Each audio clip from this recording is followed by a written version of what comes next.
তো শীতকালে তোমরা সবাই আমার বাগানে দেখেছো যে বোগেনভিলিয়া কতটা সুন্দর মানে ভাবে তোমাদেরকে দেখানো হয়েছে। তা সেই সুন্দর কি করে গাছটাকে আমরা তৈরি করি, একমাত্র হচ্ছে দুটো পন্থাই থাকে। সেটা হচ্ছে যে প্রুনিং হচ্ছে প্রথম জিনিস। প্রুনিংয়ের দুটো ভাগ আছে, একটা হার্ড একটা সফট। তো এই সময়টা হচ্ছে বর্ষার ঠিক আসার আগে, সেই সময়টায় যদি তোমরা হার্ড প্রুনিং করে দিতে পারো। হার্ড প্রুনিং বলতে গেলে যেখানে আমাকে ব্রাঞ্চগুলো দেখতে হবে, একটু মোটা ব্রাঞ্চ যেগুলো রয়েছে সেগুলোকে কাটতে হবে, ছোটো ছোটো ব্রাঞ্চগুলোকে পুরো একদম মানে যেগুলো রোগা পাতলা ডাল সেগুলোকে ভেঙে দিতে হবে, ঠিক আছে, সেগুলোকে রাখা যাবে না। তো একটা গাছকে মোটামুটি একটা আয়ত্তে নিয়ে আসার চেষ্টা করতে হবে, যে একটা আমি রাউন্ড শেপে আমি চারিদিক দিয়ে ঘুরে ঘুরে দেখবো।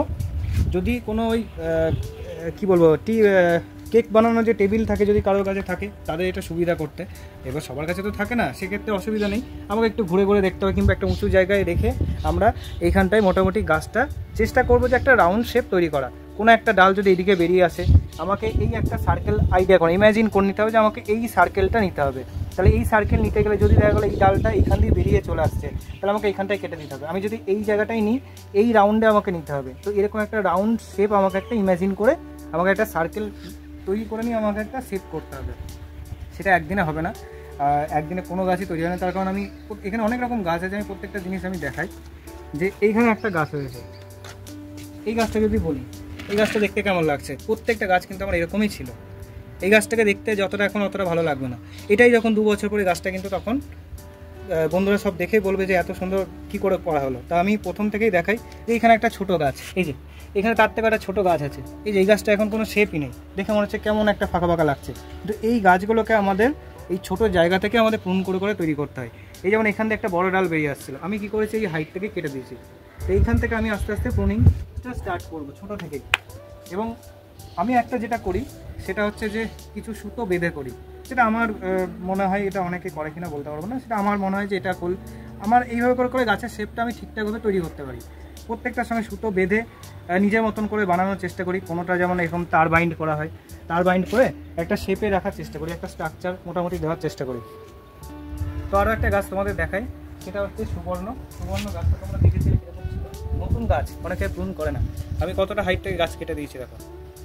তো এই গাছটা একটা সমস্যা হচ্ছে যে এখন একটুখানি মাটিতে জলটা বেশি স্টোর হচ্ছে, যার জন্য এরকম একটা সমস্যা হচ্ছে। এর কোনো ব্যাপার নেই, আমি কোনো কিছুই দিচ্ছি না, জাস্ট এটাকে একটু ছেড়ে রেখে গাছটাকে একটু ঠিক করার চেষ্টা করছি। তো আস্তে আস্তে এটা ঠিক হয়ে যাবে, এরকম অনেক গাছই হয়। তো বেশি আমি এর মধ্যে সার প্রয়োগ কিছুই করছি না। তো শুধুমাত্র বৃষ্টিটাকে একটু আড়াল করতে হবে, একটু বৃষ্টি যেমন এর মিডিয়াটা আমার ঠিকঠাক তখন সেই মুহূর্তে তৈরি করা হয়নি, যার জন্য এই মিডিয়াটা একটু জলটা স্টোর হচ্ছে বেশি। সেই তুলনায় বাদবাকি গাছগুলো যদি একটু রোদ দেয়, সঙ্গে সঙ্গে মাটি কিন্তু আমার শুকিয়ে যায়।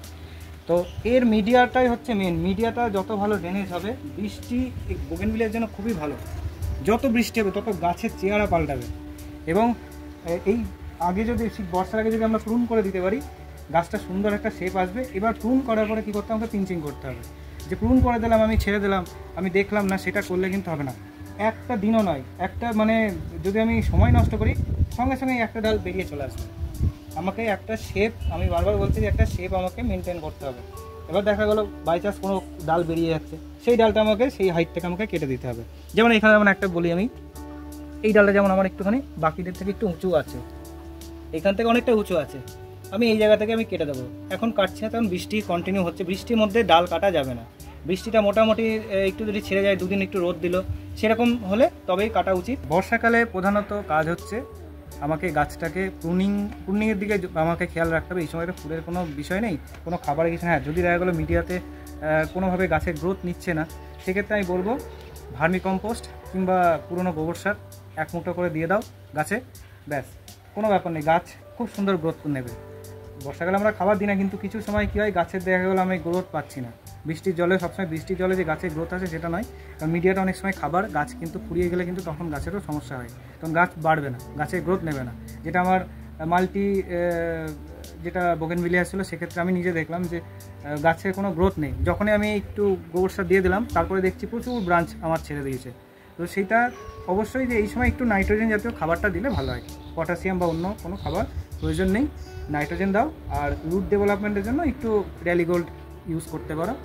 এছাড়া আমি মনে করি যে কিছু দেওয়ার প্রয়োজন নেই যদি বৃষ্টি মোটামুটি থাকে। আর প্রত্যেকেই বলবো খুব আনন্দ সহকারে, মনের আনন্দে গাছ করো, কারণ এর শোভা তো আমাদের মানে শীতকালে কি বলবো, যে এখন তো গাছ দেখতে যতটা ভালো লাগছে, আমিও মোটামুটি ছাদে সবসময় উঠলেই আমার এদের দিকে নজর চলে যায়। এখন ফুল না থাকলেও গাছটাকে দেখতে ভালো লাগছে। চেষ্টা করেছি যে গাছটাকে চেষ্টা করছি গাছটাকে কতটা সুন্দর রাখা যায়, এবং এই সময় যত ভালো গাছ আমি স্ট্রাকচার করতে পারবো, শীতকালে তো বুঝতেই পারছো কীরকম ফুলে ভরিয়ে রাখবে ছাদটা।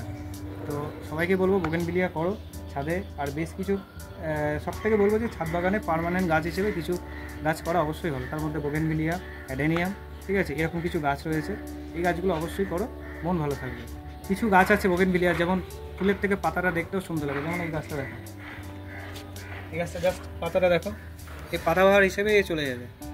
এটা কি ভ্যারাইটি? এটা হচ্ছে সানসেট অরেঞ্জ। আচ্ছা আচ্ছা, মানে এটা অরেঞ্জ কালারের উপরে একটা। হ্যাঁ, মানে আমার এটা মনে হচ্ছে, আমাকে বলেছিল যে ডক্টর রাও অরেঞ্জ বলেছিল, কিন্তু আমি জানি না, আমার কোথাও মনে হচ্ছে এটা সানসেট অরেঞ্জ। তো এত ভ্যারাইটি রয়েছে, পাতাটা অপূর্ব সুন্দর। হ্যাঁ, এর কি ফুল বেশি না কম?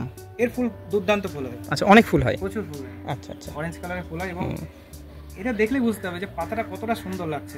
সামনে থেকে এতটাই সুন্দর লাগছে। এরকম যদি গাছ যদি থাকে, ফুলেরও দরকার নেই, বাস্তব ফুলেরই প্রয়োজন নেই।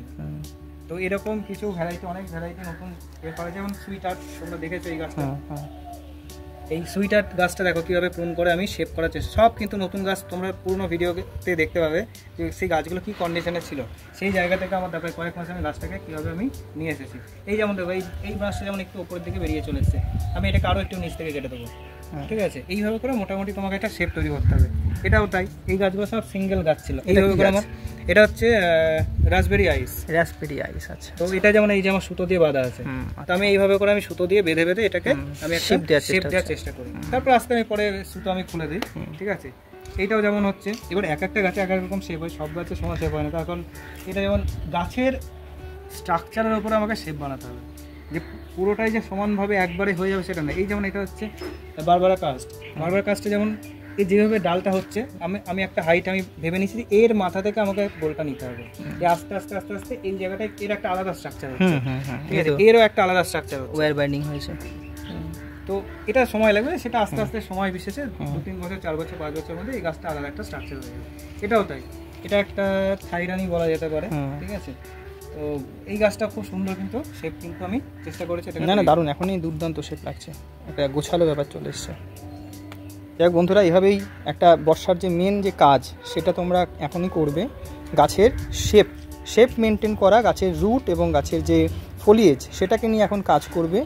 এখন ফুলের কোনো চিন্তা করার প্রয়োজন নেই। ফুল যদি এসেও যায়, যদি মনে করো কেটে দিতে পারো, কারণ ফুল নিয়ে এখন আমাদের কাজ করার সময় নয়, ফুল নেওয়ার সময় আসবে, তখন ফুল নেওয়া যাবে। কিন্তু এখন গাছের রুট এবং গাছের যে ফলিয়েজ, সেটা নিয়ে এখন কাজ করো। কাগজ ফুল এইভাবে ঝোপালো করলে শীতকালে কিন্তু স্বর্গ লাগবে তোমাদের ছাদ বাগান।